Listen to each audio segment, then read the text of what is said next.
everyone, it's Stephanie here and welcome back. In today's video, we are going to be creating a one-layer background, and what I'm going to do is I'm going to take this die set, this is the Layered Snowflakes dies, and I'm going to cut this whole entire die set out of a piece of masking paper.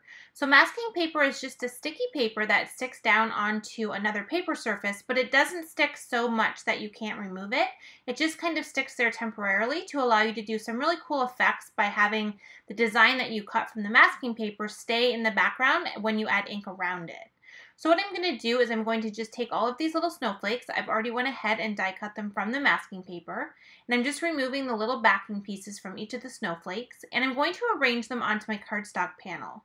This is a white cardstock panel that measures 4 1/4 by 5 1/2 inches, and I'm just going to kind of arrange these on the bottom right hand corner. I kind of want them to work up from the corner towards the middle of that panel and then kind of stop in the middle.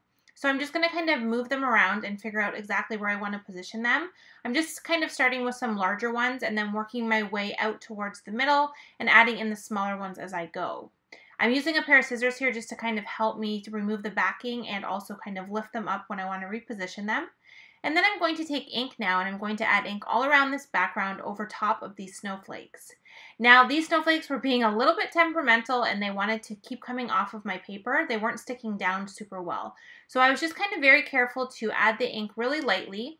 And I just kind of went from the top versus from the side. And what that did is it helped to kind of hold that mask in place as I was adding the ink. So I just worked my way around the whole panel, and if a mask did move, I just put it back into place and then kept adding my ink. Now I am going to add ink over top of this whole thing when I'm done, so I'm not too concerned if I get a little bit of ink underneath of these masks, but I did want to try and keep them as white as possible.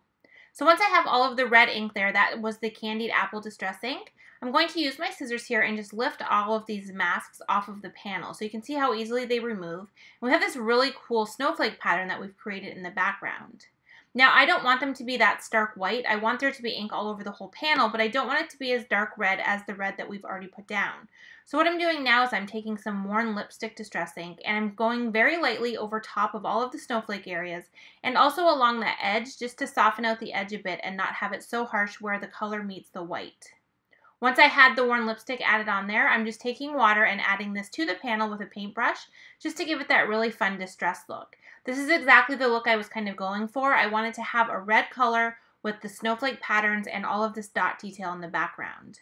And if you have any areas where you need to kind of distress it to kind of cover up a really hard edge, I just take my paintbrush directly to that area and drop some water down. And having that water splotch really helps to kind of conceal any areas that you couldn't get a really nice even blend.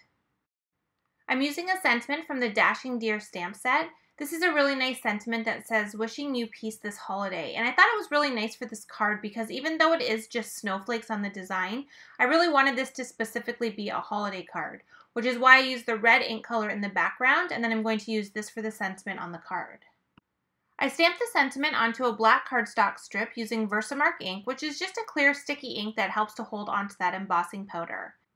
I did have a few stray spots of embossing powder on there once I had it heat set, so I just used a black marker to cover that up.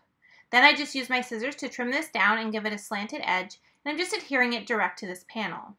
Now I do want to add a little bit of embellishment to this. Even though we have a very busy background, it doesn't really have much dimension, so I wanted to add a couple more of these same snowflakes, but this time I die cut them from some silver glitter cardstock, and I'm just going to adhere 3 of these onto the panel. They don't stand out a whole lot, but they just give enough little sparkle to this card just to kind of add something to it and give it a little bit more detail. I also added some clear sequins to the center of all 3 of those snowflakes, and then I scattered a few more around that card design just to kind of fill up some of that space. And then that is going to complete the panel that we've created. I'm adhering the finished panel to a top folding white card base, which measures 4 1/4 by 5 1/2 inches, and I did want to have a little bit of a white border around the panel, so I did trim it down slightly so that you would see some of that card base kind of going around that outside edge. I just think it really helped to really make that red inking stand out to have the white border around it. And then once I have that done, we have finished our card and we have this really cool masked background where we have these really subtle snowflakes kind of blended into the background, and then we have this really bold sentiment on top. This card was a lot of fun to create and would look really great with different colors, so you can definitely mix it up and do green for backgrounds, or you can keep it completely winter themed and just use blues and aquas. So thanks so much for joining me in today's video. I hope you enjoyed it, and I will see you in another one soon.